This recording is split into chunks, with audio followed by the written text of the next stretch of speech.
Bayer Leverkusen have went from undefeated to now being sixth in the Bundesliga. What has caused this crazy downfall? Today we're going to break that down.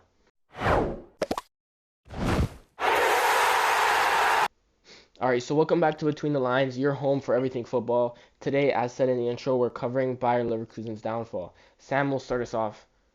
Yeah, I mean, I feel like it's only appropriate to kind of turn back time to where they were at 3 years ago, undefeated in the Bundesliga, pushing a treble out. Obviously, they lost the Europa League final, but like that squad, man, you look at some of their players. They had Jonathan Tah leading it, Granit Xhaka, Verts, Frimpong, Boniface. Like it's just such a good squad, and like yeah, I feel like they were just Xabi Alonso's tactical three back was perfect for that squad. It was just like they were one of the most fun teams in football, and like every time you thought they wouldn't win, but they'd win.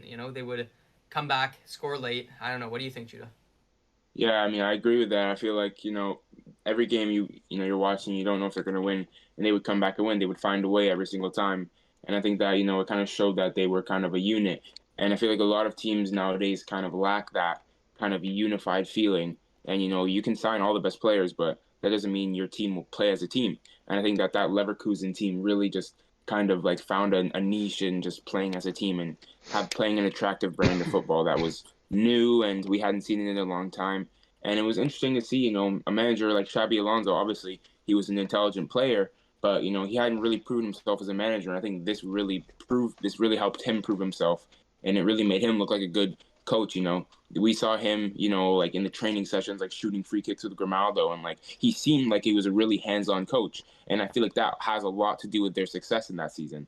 I feel like the way he was hands-on with them kind of helped them unify the team. I think he's one of the reasons why they kind of had that feeling, and it wasn't just how they just randomly found chemistry. I think he handpicked those players for those positions and those roles, and I think they all played it perfectly. Yeah, I just want to And add something I mean, I onto think that. Um, like if you look at Xabi Alonso and his hands-on thing, and every single player at that club adopted his philosophy, and they really trusted in everything that he said. And the thing yeah, is about that kind of group of players is when they're like not necessarily young, but they all have to prove themselves. They'll trust and take any opportunity they can to prove themselves. And as we see now, most of them are now world class players. It kind of reminds me of like a 2017 Monaco team that back then you didn't really expect all of them to become breakout stars. But now we see many of those players making big moves. We saw Wirtz, one of the record transfer fees. And again, with the players all trusting Xabi Alonso, we saw when he went to Real Madrid, none of the players there necessarily trusted exactly what he was to say, and we saw it didn't really work out. So I agree that the unified thing, everybody was kind of like a family, and everybody really trusted each other. I feel like that's one of the main reasons why it worked so well, along with like a good tactic that nobody's really seen before. It worked really well. I feel like you guys said everything there has to say, but there was a lot of games that Leverkusen like were losing, or it was like tied, and at the end of the game they had a corner or a free kick, and Patrick Schick scored the winner.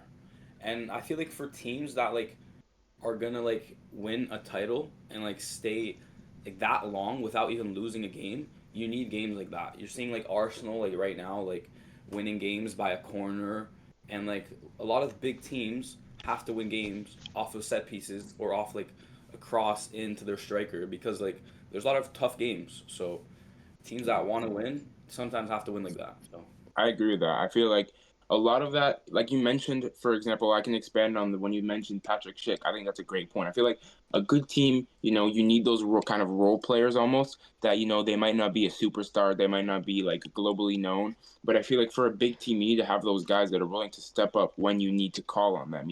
And if you go through the team, like just to name off a few, like a Jonas Hoffman, for example, you don't really talk about Jonas Hoffman, but that's a great player. He's an amazing player, and I think in his younger days, probably if he was 20 right now, I think he'd be one of a great star.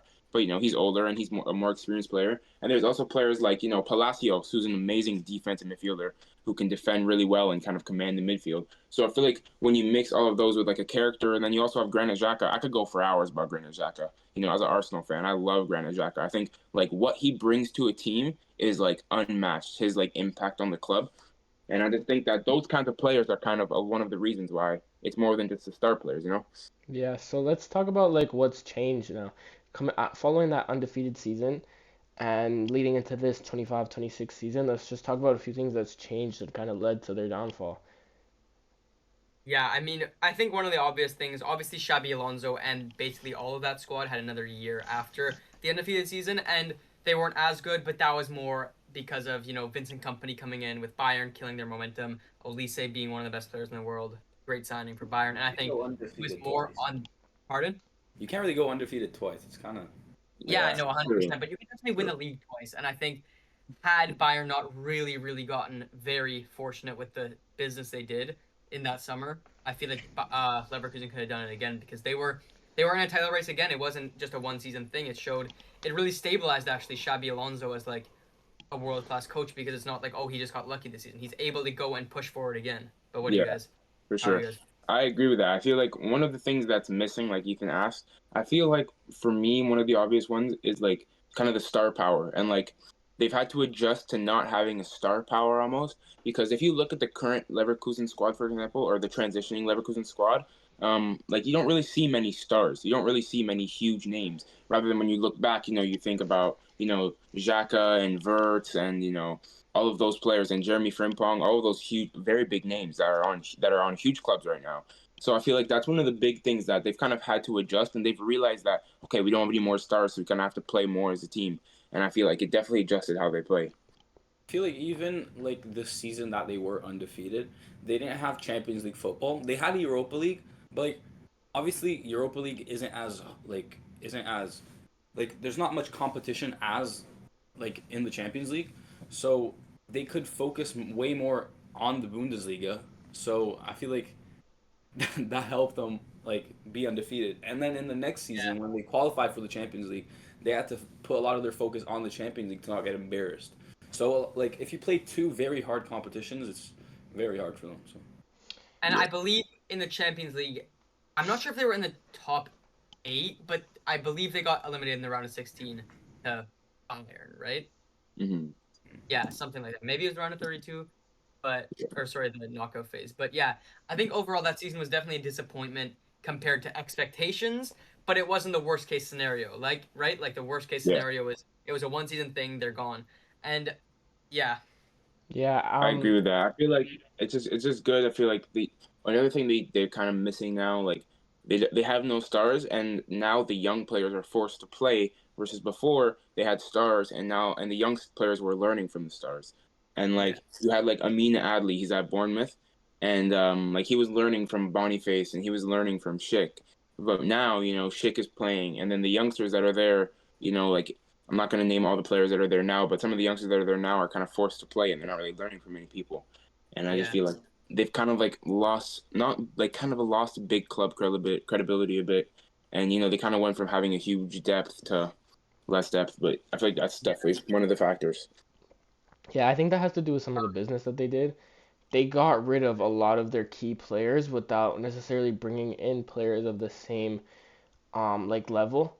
And yes, they brought in a lot of very strong and like talented young players, but if you want to maintain the level that you're at, you need to bring in players that can currently like still play at that level. Yeah, I Like agree. a lot of their players Yeah, have the potential to, if we're gonna talk about Tillman, like he can do it Exactly. currently, but his Yeah. potential is through the roof. And yes, they still do have a few players with a lot of experience. They have Grimaldo, they have Schick, and they even have Lucas Vasquez, who have all been very key players to them lately. But I feel like one of their biggest things is they brought in too many young players who are extremely inexperienced, and the league, like the Bundesliga, is a league where I feel like you need a lot of players with experience in that league, and we've seen it with a lot of successful teams. And even Dortmund, they have a lot of older players, and that's why they always tend to see success in the Bundesliga. And Yeah. I yeah. feel like that's one of the biggest reasons why. Hmm. I All like right. one of the things about Leverkusen that gets me a lot that I really like and that we haven't really talked about specifically is Grimaldo. Like specifically Grimaldo. Like I feel like he's really really underrated, and like he could go to any team and shine. And I feel like especially now he's kind of being forced to like be like their guy and be like one of the guys they turn to in like a hard moment. And like he's adjusting to it and he's doing pretty good Yeah. for being a left back or a left wing back or whatever, he's doing great and he's showing, he's more than just a left back because those are one of the most kind of modern positions that you see a lot of now.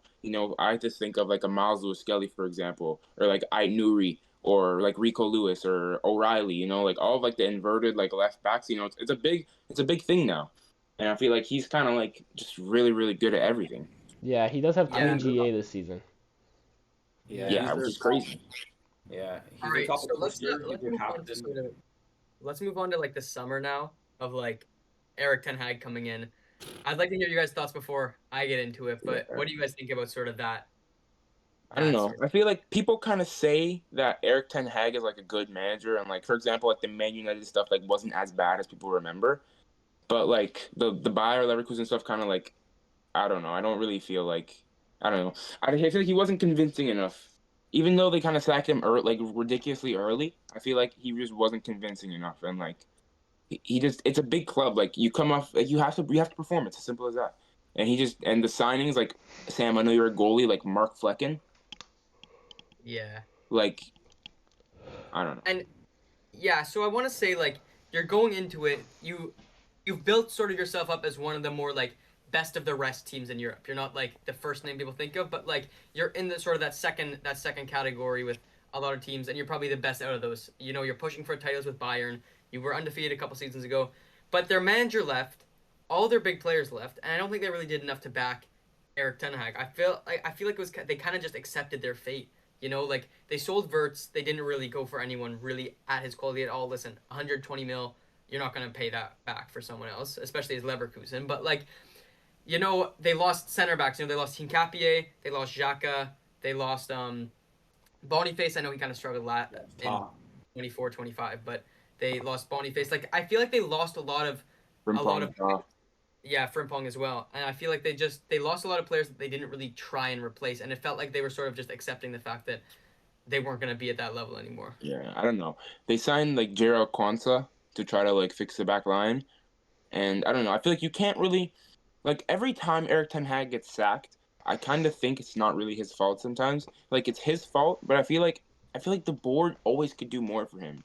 And like I feel like he Yeah. never gets like everything he wants. Like at any job, like at Man United, they never really gave him what he really really wanted. Like obviously they gave him like the Ajax people, so he got that, and he got them like didn't he? He got them trophies, right? Didn't he get them like FA Cup? Yeah. Yeah, he won like back to Yeah. back. So like it wasn't even that bad. Like a lot of teams, you know, Arsenal, some teams struggle to get trophies, so you can't even get mad. They got trophies, so maybe it wasn't as bad as people think. But I feel like Eric Ten Hag did get a little unlucky with the Bayer Leverkusen board in the club, and they didn't really give him I don't know. Yeah, I feel but like they everything. I You just know. think. Sorry, Pedro.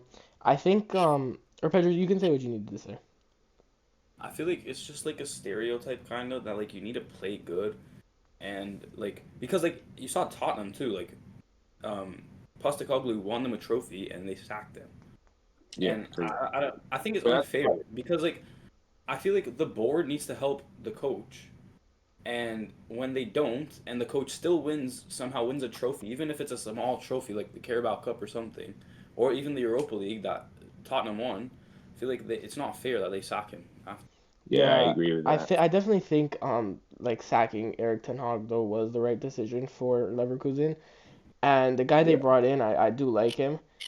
I'll Oh, get more into the tactical side after. I wanted to let Pedro say a few facts about him. I know he was doing some research on him. So like he was the Denmark manager in Euros 2020. Like he got them to the semifinals, and then like everybody like thought Denmark were gonna do good after, but in the World Cup, in Qatar they didn't do that good.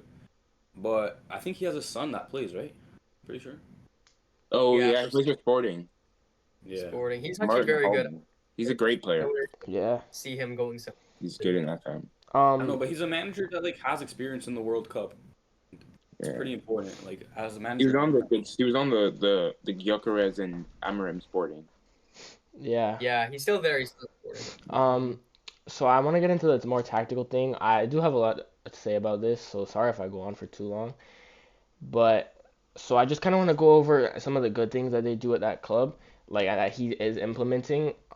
So what he likes to do is he likes to have a very high and intense press when he's in the other team's half, and you'll see like there's a clip of Dembele waiting to sprint at the goalkeeper at to start the press, and they pretty much do that every single press. We saw against Villarreal, it caused them to make many mistakes, and it led to a direct goal off of a press. Kilman pressed the goalkeeper, and it led right into a goal. And we can see that they start off in man-to-man, and then they like to create overloads in their press, where as soon as there's a heavy touch or something like that, they'll go 2v1, even 3v1 sometimes, and this leads to the opposition creating a lot of space. Sorry, this leads to them closing down the opposition. But what I will say, a downside of this, because they're not very proficient at it, and something we have started to see in modern football, is that man-to-man pressing isn't really working anymore. There was a period where every single club started to do man-to-man pressing, but I feel like managers have easily figured out ways to get around it. And we've seen they played against Bayern and they got humiliated 3-0. No Harry Kane even in that game. And the reason why is because when they're doing this man-to-man pressing, they leave a lot of other open space. And if you're playing against a team that knows how to beat a man-to-man press, then they can exploit that space extremely easily. And they get caught on the break a lot of times when they are doing this press because when you're pressing a team, you need to put a lot of players forward. And when you don't have the most experienced back line, as we mentioned before, they might not know how to deal with that. And we're even seeing that with Barcelona sometimes when they're doing their high line, they get caught on the break many times. And Yeah. I want to jump in real quick before you yeah, go on. I know you still have quite a bit more to say. I want to talk about sort of their just system in general. And I think it's interesting because, Hillman comes in and he's got, I think, a way more attacking approach than Xabi Alonso. And I know people really want to like watch these people play fluid attacking football and like nice football, but I mean, I feel like it's more and more becoming the case that you shouldn't, like, you don't need to be playing nice football to win. You just have to be playing pragmatic, winning football. And I think that was the thing with Xabi Alonso is what he was doing wasn't beautiful, but it was so compact structurally and so, like, you could understand what he was doing, and it was just so stable that I feel like it just fit the system perfectly. And then you come in with a way more attacking coach, and it's showing that even though they're playing very well on the attacking front, they're easier to beat, and that's kind of what's caught. That's kind of one of the things that's really messing them up. But go back ahead, Ethan. sorry, I just wanted to pause because I wanted to make sure I'm recording. I just got scared for a second. Okay, we're good. I wanted to pause so I could do an easy cut. Okay, I'm just gonna go right back into it. Yeah, so you mentioned Xabi Alonso. So one thing that I do like, I was talking to Pedro about this earlier actually, is he kind of came in and saw that the success that Xabi Alonso had in his system, and he sort of maintained a lot of the same like philosophies as Xabi Alonso. He plays the exact same formation, a 3-4-2-1. Some of the players have different roles, yes, but I like the fact that he did use like the same sort of things that Xabi Alonso was doing and just kind of changed it to match his own philosophy. And as we're on the topic of defending, we see that when they're in their own half, they like to sit back in a 5-4-1, especially when they're playing against like an opposition that is better than them. But when you're sitting back in a 5-4-1, you need to be really proficient at defending in the box. But we've seen a lot of goals get scored on against Bayer Leverkusen, where they leave a lot of open space in the box. They might not be marking properly in the box. The other team's striker has an easy like shot or an easy header, and it leads them conceding a lot of goals. And I feel like that's one of the reasons they lost like it was what 7-2 to PSG. What was the score in that game? Yeah, Yeah, too. 7-2. 7-2. Yeah. Like that's a problem where you know you're leaving a lot of open space for the other team. And if you leave a lot of open space for a good side, they're gonna exploit it. Yeah, Um, I agree with that. but I want to get into some of the in possession things that they do. We mentioned Grimaldo earlier. He's all over the pitch in possession. Sometimes you'll see him on the right wing as a left back. Sometimes you'll see him on the left wing. Sometimes you'll see him in the box. And he's a really big part of their system. And their fullbacks are an extremely big part of their system. They like to get their fullbacks very high. Sometimes Grimaldo will invert, and the one of the attacking mids will end up going out wide. And they like to get crosses into the box, and they like to just get as much service as they can into the box to provide for Patrick Schick. Um, and yeah, they like to build up and play in the opposition's half in like sometimes it's a 2-4-4 and sometimes it's a 2-3-5, which is a very offensive like formation. And when you have a squad that doesn't have too much quality, yes, they have quality, but they don't have the experience. And when you have a squad like that, playing a formation like that is extremely risky, and you have to really get it right. And I feel like in some Yeah. games we have seen them get it right, but that's why it's not necessarily consistent. Mhm. And yeah, I just feel like they make a lot of mistakes on the ball. You'll see them give away a Mm. possession in the midfield, and since they've committed so many players Yeah. going forward, it leads to them getting countered and getting scored on easily. And yeah, I just Yeah, feel like some of I those feel like tactical things.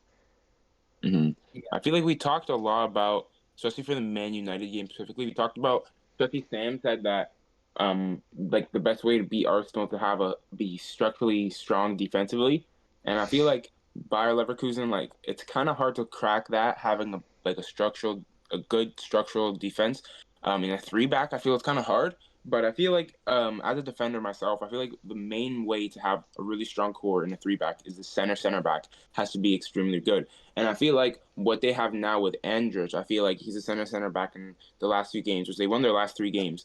And I feel like Andrich does a really good job of, he's obviously, when you think of Robert Andrich, he's not a center back. He's actually a DM, and he played as a midfielder in Xabi Alonso's system a lot. And he's kind of shown a good versatility about how he can kind of drop into the center back role and kind of give a little bit of a different role and maybe a little calmer on the ball, than a different center back, and maybe less, experienced defensively. Maybe he's not as good at holding the line or something. But I feel like on the ball and in possession, I feel like it kind of gives them more versatility, and he can kind of push up into maybe a little bit of a DM role, and they can build up with two in the back, and then they could drop their wing backs, or I feel like he kind of gives them that versatility. I feel like it's helpful for the defensive core. Yeah, I feel like we see a lot of teams who play a three back do something like that. And because when you're playing a three back, essentially the biggest like plus to playing a three back is that when you're in possession, you have an easier and like quicker way to build into the shape that you want to. So when you're already in that three back, it's extremely easy for Andrick to just step up and go into the defensive mid role because he's already there. He's already in the center back position. Sorry. And when his teammates have the ball, it's easy for him to step up, and all their fullbacks have to do is just get high up, and they're already in that position. When you're in a four back, for example, more players have to shift, and sometimes it may be more complicated for your team to settle. Yeah, I agree with that. I feel like one of the reasons why this is kind of my last thing about this specific like roles, I guess, but I feel like one of the reasons why it really worked is like for that center back, I feel like they need to have two really good center mids that kind of understand the role. And I feel like Granit Xhaka really understands it. And as an Arsenal fan, we saw him do this for Arsenal. When he was operating in like a left center mid kind of box to box, we had Zinchenko kind of moving into midfield, and then Granit Xhaka was kind of forced to like kind of be in the half space in the attacking midfield almost, and that's why he scored a lot of goals in like 2022 and 2023 because and 21 actually, and he scored a really nice goal against Man United, and he was getting a lot of goals. He scored against a lot of teams, and I feel like he kind of did the same thing for Leverkusen a little bit and kind of like stepped up a bit, and I feel like that really helped them. He kind of Yeah. is able to understand his role, understand how someone could step in from the defense to the midfield, and he kind of is comfortable being in like the attacking third. All right. I also want to talk about I think in my opinion Leverkusen's biggest mistake this season, where I think with listen, I feel like they could have definitely backed Ten Hag more. They kind of dug themselves into a hole. But again, do you really want to give Ten Hag the Verts money, the Frimpong money, the Xhaka money? But I think on Xhaka, I think he was probably their biggest mistake letting him go because look, he came to Sunderland and he's basically transformed them. I think he's been Premier League signing of the season in my opinion. I think he's been ridiculous. Like it's crazy, and I think everyone else there is replaceable, but Xhaka was really the glue to that team, and I think letting Xhaka go, in my opinion, was their biggest mistake. I feel like Tillman, while he hasn't fully filled the role of Verts, like Verts' role wasn't something where like only he could do. He could do it to a higher level, but like same with Frimpong, just attacking wingback, like they could both do it to a high level. But if you Wait, replace sorry, Verts I with can't like lie. again Tillman, It just lagged really bad in the middle of you talking. you want me to restart? Um, yeah, if you could like do it. Actually, you can just do the whole thing again. I can go from the top. It's good. Yeah, because I was gonna let you continue like and think it wasn't that bad, but it cut off like right in the middle of you saying something. Yeah. Okay. All good. hmm All right, I wanted to say as well, I think for me, Leverkusen's biggest mistake, I know there's a few, like, I feel like with Ten Hag, you could have backed him a bit more. You kind of dug yourselves into a hole early in the season, sacked him again.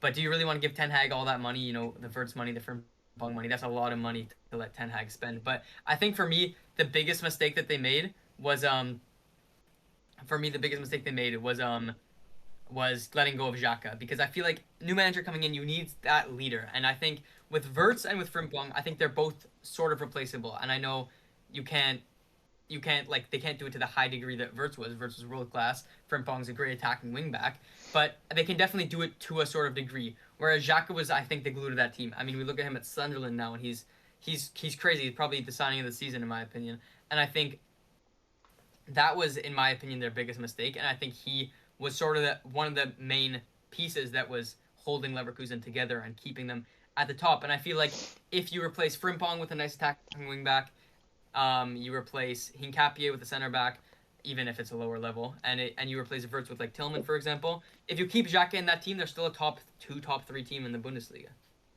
Yeah, I think Xhaka is one of the most underrated players in the last like 10 years. Like the things he brings I to a agree. team, you don't really notice it until he's gone.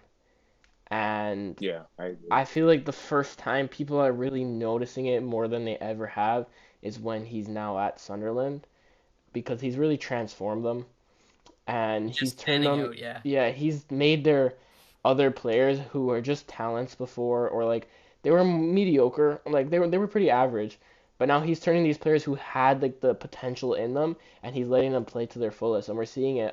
Just nearly promoted side are now mid-table in the Prem, which is very rare to see nowadays, actually. And I feel like that all comes down to Xhaka. Yeah. I feel like Xhaka kind of is one of those maybe kind of glue. Like Sam said, he's the glue. And I feel like he's kind of like one of those filler players. He's a role player almost, but he's like the best role player you can have. I feel like he kind of does a little bit of everything. He's like an amazing captain, amazing leader. And I feel like, it's kind of beyond the football for him. Like off the field, he's kind of a club legend.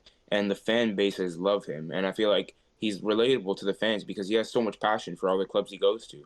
And I feel like that's commendable about he doesn't really go to clubs he doesn't like. And I feel like he just gives his all for the club, and I feel like that's everything you can ask for as a fan is for the player to give all to give their all. So I feel like he's kind of just the perfect player. Yeah, and honestly, so talking about the future of Bayer Leverkusen, I do feel like they could be back with it in the next few years. Maybe not few, maybe like 5, 10 years.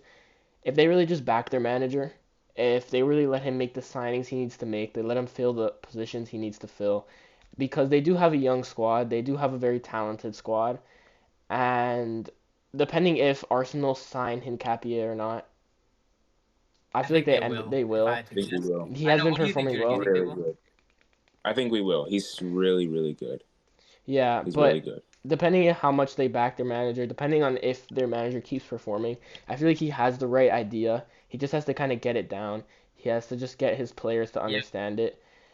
I feel like they yeah. could I be feel like we're back. looking at They have a Yeah, lot of I potential. feel like I want to say I feel like we're looking at a really really powerful team if they can get what they need. I feel like they have all that cash stored away. They didn't want to give it to Ten Hag, but I think Hillman has come in. Ten Hag lost his first 2 3 games and got sacked, but Hillman's come in. He brought them back up to top 6 European football, and I think they are probably leaning towards really backing him and giving him the players that he needs would be really dangerous because he's doing this with a squad he didn't really pick at all. But I think they've got all that summer money. They might maybe another 60 million coming in for Hincapie. He can play probably the most attacking football we'll see in Europe. I feel like it'll be that good. And yeah. But Pedro, what do you want to say?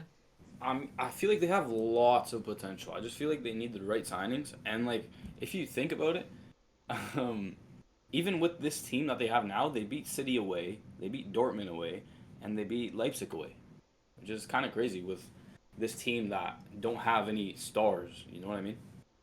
Yeah, yeah, for sure. Yeah. And you can see the one thing I like is I kind of like when a club has their goal scorers sort of like scattered around. I don't like when a club just has one main goal scorer who kind of does everything for them. We're seeing it with Real Madrid right now. Mbappe, you guys know about Mostly Mbappe. I don't penalty I don't I killer. don't really need to cover that much. That's anyways. So we see their striker Schick. He has 6 goals this season. He's their top scorer. But then we see like Grimaldo, he has 5. Poku, he has 4. Tillman, he has 4. Kofane, he has Great 3. player.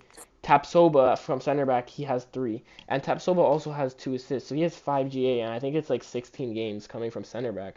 So you can tell they like to use their set pieces, and you can tell that they like to attack. When a center back has that much GA, you know that a team likes to attack. And even with their assists, Grimaldo leading it again. But then you have Garcia, you have Poku, you have Arthur, you have Schick is in there too. It's a very scattered team, and I feel like they kind of have the right principles in place. And they just, like I said or before, they just kind of have to get it right. I feel like every player at that club has the right mentality. The club in general, although they made a few mistakes and they let too many players go, I believe, they do have the right mentality. And I feel like they have the potential to be a top team soon. Thanks for watching this video on why Leverkusen are performing so poorly right now. And some of the questions I wanted to ask is what happened to Leverkusen? And if you guys have any ideas on what happened to them, maybe it was some failures they had, and what they need to do to fix this, let us know in the comments. This is going to be a new series that we're doing. We're going to go over why teams are either doing poorly or succeeding. And let us know if you want to see your club. Let us know in the comments. Make sure you like and subscribe for future episodes, and we'll see you guys next time.